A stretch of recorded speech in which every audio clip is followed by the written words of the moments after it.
The MPC Live III is good. And I'll talk a bit more about what I mean by that as soon as I shout out today's patron. And that patron shout out goes to Calvin Goring. Thank you so very much for the support. Let's get started. So, if you were unaware, I did manage to get my hands on an Akai MPC Live III. Shout out to Zounds.com, who actually loaned me this unit so I could play around with it and test it out. I will be sending it back to them probably in a week or two. But yeah, I don't really have any foot in the door with Akai anymore. I used to, very, very briefly back in like 2021. Yeah, I haven't talked to them since then. So to the person who accused me of being an MPC shill, no. I sold my MPC 1 2 years ago. I did borrow an MPC Key 37 from Zounds.com last year, which I did enjoy actually, but I did send it back, and then I'm borrowing this MPC Live III as well. But I'm definitely no MPC shill, I promise. So anyway, the title of the video, the MPC Live III is good. That's really all I've got to say about it. It's not bad, and it's not anything phenomenal. In my opinion, of course. I think it's just good. It's a natural evolution. There's a little spider. I don't know if you can see it. There's a little spider on the cable going out of the headphone jack into my recorder. But yeah, it's just good. It's the natural evolution of, I think, where the MPC platform wants to go. A couple years ago, it felt very, very cramped to anyone who wasn't intimately familiar with the MPC workflow. And then when the 3.0 firmware update came out, it really opened that up and I think made it a lot more of a machine for everybody. And this definitely continues that vibe. I think the major additions here are very welcome. For one thing, there's like a button for everything, which I really appreciate that. Dedicated buttons are the way to go. Function over form, for sure, is the way I like to go. And speaking of function, the step sequencer buttons, hardware step sequencer buttons up top, are all about function. This is an MPC, and I was just able to hardware step sequence the kick drum pattern. And we're at 2 bars long, so let's set this to 1 bar long. There we go. And we'll get some hi-hat in there. Make that one open. There we go.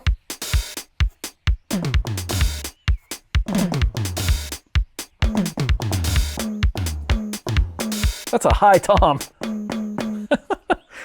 But yeah, step sequencer buttons, fantastic. Awesome for inputting stuff just live on the fly like that. It's probably my favorite hardware upgrade on the entire device. I actually made a video a few years back about how weird the old MPC step sequencer was. You had to use the buttons, and of course Akai numbers them backwards, from bottom to top, and then in combination with the screen, and I just thought it was no good at all. My video is called "Why Does This Exist?" because it's so weird. And so this is nice and straightforward, more TR style step sequencing, and there are parameter locks and things you can do like that too. So it's just a huge upgrade, and I really do enjoy it. The new pads are cool. Being able to have multiple samples on them is neat. Not really my thing, and I personally don't super care for expression on pads. But I know some people do, which is very cool. I'm much more like a write it how you want to write it, and then, do your automation and stuff like that. I don't need to do it all at once, but I know there are going to be some really cool applications for those pads for people. And then, of course, if you watched my MPC Live III wish list, where I talked about features I wanted to come to the MPC Live III in the future, you'll know how I feel about the clip matrix, which I think it's okay.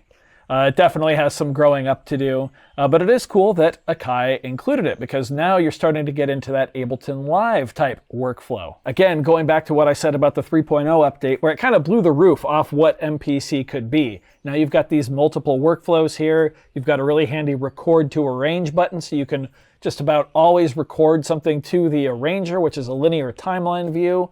It works well, and the clip matrix view pushes it in that direction too. So I am glad to see it, even if I wish it had some more features baked into it. Speaking of more features baked into it, my big complaint with not just the MPC Live III, but the MPC platform as a whole right now, is I wish that it was better about letting other devices tell it what to do, specifically via MIDI.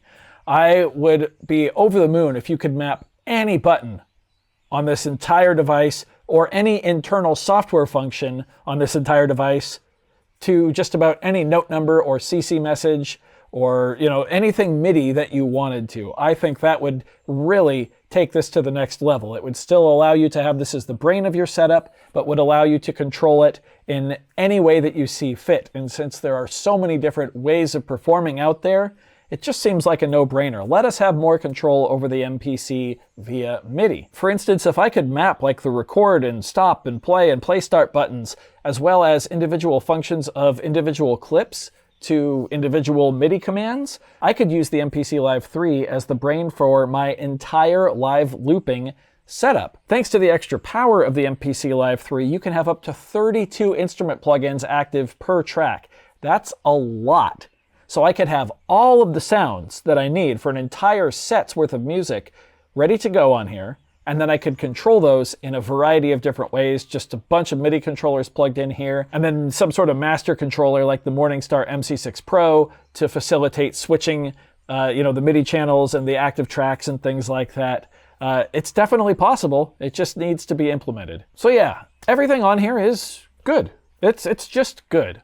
Price-wise, I actually think is also good. Right now, the MPC Live III is sitting at about $1,700 US, and I actually think that's a really fair price. Honestly, for $1,700 US, you get everything you need to completely finish a full professional album without ever having to touch a computer, and I think that's awesome. You also get to do it with an internal battery. We're not plugged into anything right now, and there's even a built-in speaker that you can use.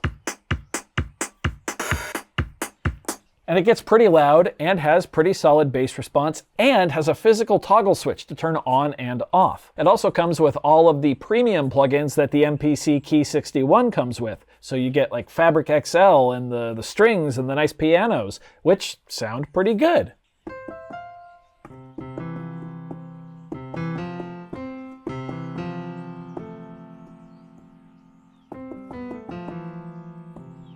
I promise it does actually sound good. It's just that playing a piano on pads is like the most horrid thing I can think of. It's terrible. Get a proper keyboard controller if you want to really use these sounds.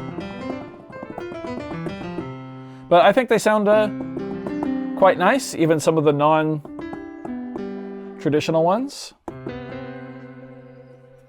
Shimmer on the stage piano plug-in. One of my favorites.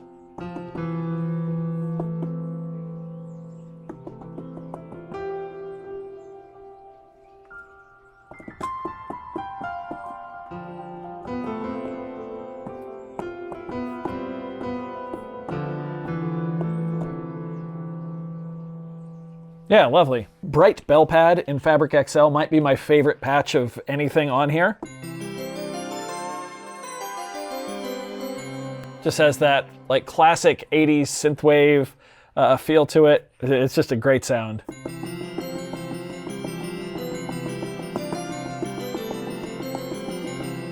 You can do arpeggios for days with that one. So yeah, I think the price is fair. I think the features are the next logical step for the MPC, and while it definitely has some room to grow, overall, I think it's good.